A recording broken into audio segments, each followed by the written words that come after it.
Sveiki, pastoriau Taurai. Klausimas būtų toksai.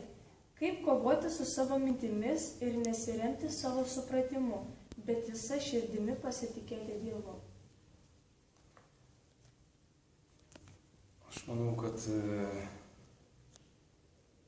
mūsų supratimas, mes turime naudoti savo mintis, mes turime naudoti savo protą. Tačiau mes turime jį pakeisti Dievo žodžiu. Kaip parašyta laiške Romiečiams 12 skyriuje. Paulius sako antroje eilutėje: ir neprisitaikite prie šio pasaulio, bet pasikeiskite atnaujindami savo protą, kad galėtumėte ištirti, kas yra gera, priimtina ir tobula Dievo valia. Mes turime naudoti savo supratimą, protą, bet be abejonės jis turi būti pakeistas. Jeigu aš galvoju, kad aš labai gerai viską žinau, aš suprantu, bet aš žinau ne taip, kaip žino Dievas, ir aš jam pradedu prieštarauti, be abejonės tai yra negerai. Taigi atsakymas kaip, tai yra būtent žiūrėti į žodį, pasilikti Dievo žodį. Jėzus pasakė: jeigu pasiliksite mano žodį ir mano žodžiai pasiliks jumise, jūs nešite daug vaisių. Iš tiesų, tikėti Dievu, tai yra pasitikėti juo. Tai yra suprasti, kad Dievo žodis yra tiesa. Jis yra tiesa, ir kaip čia būtent psalmėje parašyta, kad sako, ne psalmėje, bet patarlėse parašyta, kad sako, nesirenk savo supratimu, nesirenk, bet pasitikėk juo. Tiesiog Dievo žodžiu, skaityti Dievo žodį, jį analizuoti. Tikrai viena iš svarbių disciplinų, kurią kiekvienas krikščionis turi daryti, tai yra ne tik skaityti, bet ir mąstyti, jį apmąstyti. Ir kaip ir pirma psalmė sako, aš čia trumpai perskaitysiu, atsiversiu.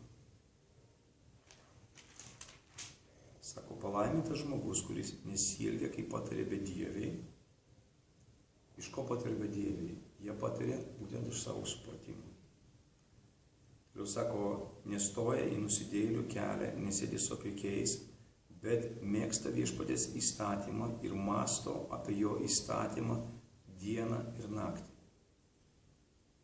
Taigi mąstymas apie Dievo žodį, apie tai, ką sako Dievo žodis, tai nebūtinai mintinai žinoti visą raštą tenai ir ten kalti, bet mąstyti, apmąstyti kiekvieną mintį. Kodėl taip Jėzus sako, arba kodėl Dievo žodis taip sako. Ir Dievo žodis tikrai jisai duoda mums įvairiausių palyginimų, jisai mums vaizdiniais kalba, gyvenimiškais vaizdiniais kalba apie Dievo karalystės principus. Ir tai yra tam, kad mes galėtumėm tai apmąstyti ir suprasti. Praktiškai kiekvienas principas, kiekvienas kažkoks tai dalykas, biblinis principas, jį galime atrasti mūsų natūraliame gyvenime. Jeigu mes paimsime apie Dievo karalystę, mes iš karto suprantam, kad čia yra karalystė. Mes galime matyti, kaip veikia karalystė. Ir kada mes čia žemiškos būtent karalystės, mes tiesiog pagal tai galime visą savo gyvenimą, tiksliau ne gyvenimą, bet Dievo žodį ir pritaikyti savo gyvenimui ir tada matyti, kad Dievo žodis yra tiesa, kad Dievo žodis jisai veikia taip ir taip, kaip Jėzus mus moko. Ir pradėti taip elgtis.